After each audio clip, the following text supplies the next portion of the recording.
আসসালামু আলাইকুম। মিয়া ভাইরা কেমন আছেন? পুরুষ মানুষের আসলে কোনো বৈশিষ্ট্যে শান্তি নাই। আজকে চুল কাটার দিয়ে গেছিলাম, চুল কাটা বাড়িতে আসতে না আসতেই এসে গোসল করলাম, গোসল করে 4-5টা বাজিয়ে গেছে। তো খাওয়া দাওয়া করে মনে করলাম একটু শোবো, না সে তার আর উপায় নাই।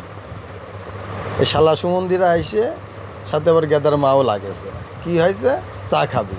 আরে বাবা চা খাবি রান্নাঘরে যা, আমার কাছকে তা স্পেশাল চা, তা কুইসটা স্পেশাল চা তো একটাই আছে, সেটা আরিফ ভাইয়ের সেই স্বরের চা।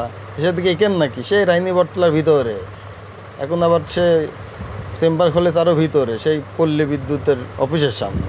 তো গেলাম, একদম সবাই মিলে রেডিমেডি হয়ে অটো করে একটা রিজার্ভ করে চলে গেলাম।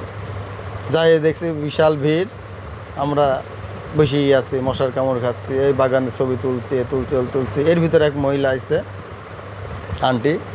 আন্টি দেখছে একটা ফ্লাক্স নিয়ে আইছে। বললাম কী ব্যাপার আরিফ ভাই, কেমনি কি? বলছে যে এই যে ম্যাডাম আইছে, ম্যাডামের চা পার্সেল।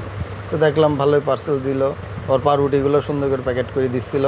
তো হাতের কাজ আছে ভালো, তার হাতে তো এমনি জাদু আছে, ওই জন্যই তো সবাই পাগল এই চা খাতে। তো দিল, আমার দিচ্ছি, ওরাও দেখছে, আমরাও দেখছি। দেখতে প্রায় 1.5 ঘন্টা পরে সিরিয়াল পালাম, সেই কাঙ্ক্ষিত স্পেশাল পোড়া রুটির দুধ চা। খাও, এবার খাও।